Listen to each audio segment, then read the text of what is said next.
Sir, പെട്ടെന്ന് ambulance വിളിക്കൂ. ആർക്കെങ്കിലും CPR അറിയാമോ? ചുറ്റും കൂടി നിന്നവർ പരിഭ്രമത്തോടെ ഓരോന്നായി പറയാൻ തുടങ്ങി.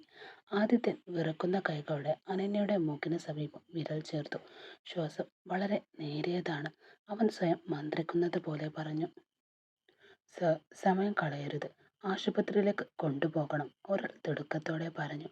ആദിത്യൻ ഒരു നിമിഷം പോലും പാഴാക്കാതെ അനന്യയെ ഇരു കൈകളിലും കോരിയെടുത്തു. എന്റെ കാർ അവിടെയുണ്ട്, ആരെങ്കിലും വന്ന് വാതിൽ തുറക്കുമോ? അവന്റെ ശബ്ദത്തിൽ പരിഭ്രമം കേട്ടതും രണ്ടുപേർ ഓടിച്ചെന്ന് കാറിന്റെ വാതിൽ തുറന്നു. അനന്യയുടെ പിൻസീറ്റിൽ കിടത്തി ആദിത്യൻ അവളുടെ തല തന്റെ മടിയിലേക്ക് ചേർത്ത് പിടിച്ചു. അനന്യ, കണ്ണു തുറക്കടി, എന്നെ പേടിപ്പിക്കരുത് നീ. അവന്റെ ശബ്ദം ഇടറി. അവൾ അനങ്ങാതിരുന്നതോടെ അവന്റെ ഹൃദയമിടിപ്പ് കൂടിക്കൊണ്ടേയിരുന്നു.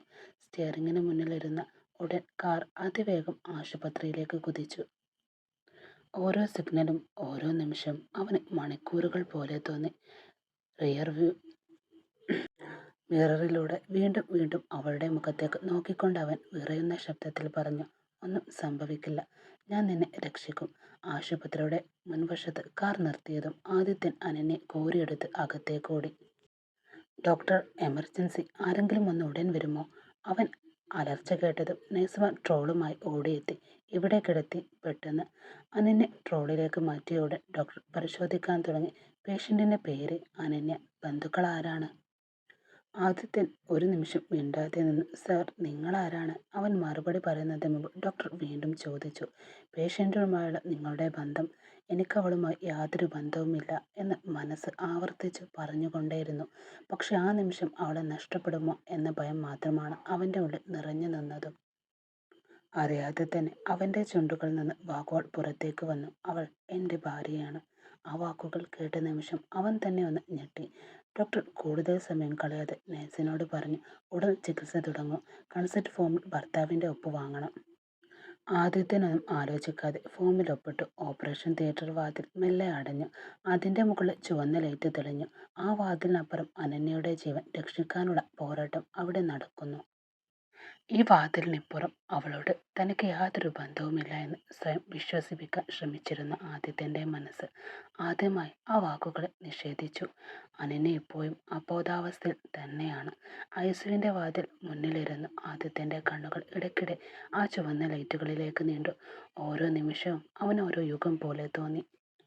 അവൾക്ക് ഒന്നും സംഭവിക്കരുതേ, സകല ദൈവത്തോടെയും ഉരുകി പ്രാർത്ഥിച്ചു.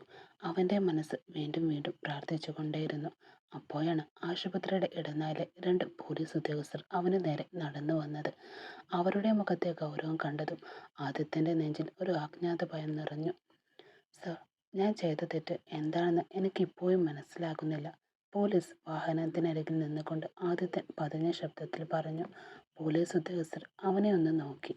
അനന്യ നിങ്ങളുടെ ഭാര്യയാണെന്നല്ലേ പറഞ്ഞേ? ഒരു നിമിഷം കണ്ണുകൾ അടച്ച ശേഷം ആദിത്യൻ തല കുലുക്കി. അതെ, അവൾ എൻ്റെ ഭാര്യ തന്നെയാണ്. അപ്പോൾ അവൾക്ക് 18 വയസ്സ് തികഞ്ഞില്ലെന്ന് അറിയാമായിരുന്നില്ലേ നിങ്ങൾക്ക്? ആദിത്യൻ ദീർഘശ്വാസമെടുത്തു. അറിയാമായിരുന്നു. പക്ഷെ ഞാൻ ഈ വിവാഹം ആഗ്രഹിച്ചതല്ല, വിവാഹം കഴിച്ചത്. എന്താണ് നിങ്ങൾ ഉദ്ദേശിക്കുന്നത്? അവളുടെ വീട്ടിൽ ചേച്ചിയാണ് ഞാൻ വിവാഹം കഴിക്കാൻ തീരുമാനിച്ചത് തന്നെ. പക്ഷെ വിവാഹ ദിവസം അവൾ ചേച്ചി എൻ്റെ അനുജൻ്റെ കൂടെ ഒളിച്ചോടിപ്പോയി. അവൻ്റെ ശബ്ദമിടറി. ആ സംഭവത്തിന് ശേഷം രണ്ട് കുടുംബത്തെയും അഭിമാനം രക്ഷിക്കണമെന്ന പേരിൽ എൻ്റെ അച്ഛനും അമ്മയും എന്നെ നിർബന്ധിച്ചു ഇവളെ വിവാഹം കഴിക്കാൻ. ആ സാഹചര്യത്തിലാണ് എനിക്ക് അനന്യയെ കഴുത്തിൽ താലി കെട്ടേണ്ടി വന്നത്. അവൻ പറയുമ്പോൾ കണ്ണുകൾ നിറഞ്ഞിരുന്നു. അത് എൻ്റെ തീരുമാനമായിരുന്നില്ല സർ. പോലീസ് ഉദ്യോഗസ്ഥൻ കുറച്ചുനേരം നിശബ്ദനായി നിന്നു.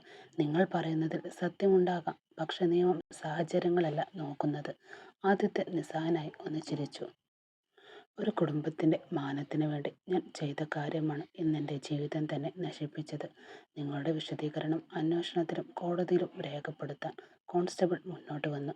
മിസ്റ്റർ ആദിത്യൻ, 18 വയസ്സ് തികയാത്ത പെൺകുട്ടിയുമായുള്ള വിവാഹവുമായി ബന്ധപ്പെട്ട കേസിൽ നിങ്ങളെ ഞങ്ങൾ അറസ്റ്റ് ചെയ്യുകയാണ്.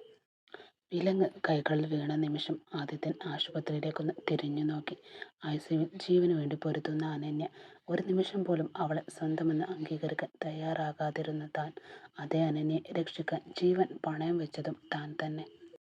ഇപ്പോൾ അവളെ ഒന്ന് കാണാൻ പോലും കഴിയാതെ പോലീസ് വാഹനത്തിലേക്ക് കയറുകയാണ്. ഇതെല്ലാം എൻ്റെ വിധിയായിരുന്നു. ആ ചോദ്യത്തിന് അവൻ്റെ കയ്യിൽ ഉത്തരമുണ്ടായിരുന്നില്ല. പോലീസ് വാഹനം ആശുപത്രി വിട്ട് പോയിട്ട് അധികം സമയം കഴിഞ്ഞിരുന്നില്ല. അപ്പോഴേക്കും സംഭവം വാർത്താ ചാനലുകളുടെ ബ്രേക്കിംഗ് ന്യൂസായി മാറിക്കഴിഞ്ഞു. പ്രമുഖ ബിസിനസ്സുകാരനായ യുവ ഡോക്ടർമാർ ആദിത്യൻ അറസ്റ്റ്. പ്രായപൂർത്തിയാകാത്ത ഭാര്യയുമായി ബന്ധപ്പെട്ട കേസിൽ പോക്സോ നിയമപ്രകാരം നടപടി. കടലിൽ മുങ്ങിയ പെൺകുട്ടിയെ സാഹസികമായി രക്ഷിച്ച യുവാവ് മണിക്കൂറുകൾക്കകം പ്രതിയായി. ഒരൊറ്റ വാർത്ത മതി സോഷ്യൽ മീഡിയയിൽ അത് കാട്ടുതീ പോലെ പടരാൻ. ഹീറോയോ അതോ വില്ലനോ? പ്രായപൂർത്തിയാകാത്ത പെൺകുട്ടിയെ വിവാഹം കഴിച്ച പ്രമുഖ ഡോക്ടർ. നിയമത്തിന് മുന്നിൽ എല്ലാവരും ഒരുപോലെ തന്നെ.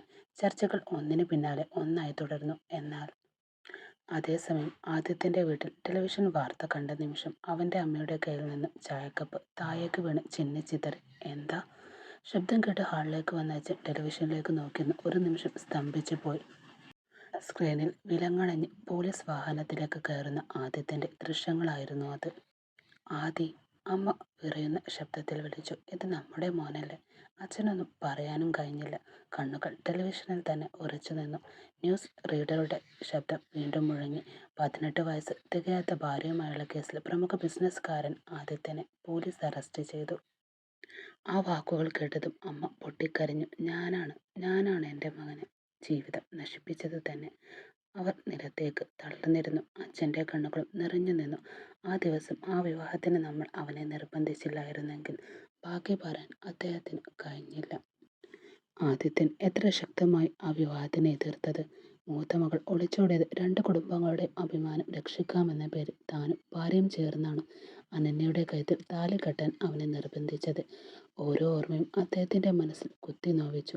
അവൻ ഒരിക്കൽ പോലും അനന്യയെ വിവാഹം കഴിക്കില്ലെന്ന് ആവശ്യപ്പെട്ടിട്ടേയില്ല. ഇപ്പോൾ അതിന്റെ ശിക്ഷ അവനാണ് അനുഭവിച്ചതും. അവർ പൊട്ടിക്കരഞ്ഞു. അച്ഛൻ ഉടൻ ഫോണെടുത്ത് കുടുംബത്തിന്റെ അഭിഭാഷകനെ വിളിച്ചു. എന്ത് ചെലവായാലും പ്രശ്നമില്ല. അദ്ദേഹത്തിന്റെ ശബ്ദം വിറച്ചിരുന്നു. എൻ്റെ മകനെ രക്ഷിക്കണം. അവൻ കുറ്റവാളിയല്ല. സാഹചര്യങ്ങളുടെ ഇര മാത്രമായിരുന്നു അവൻ.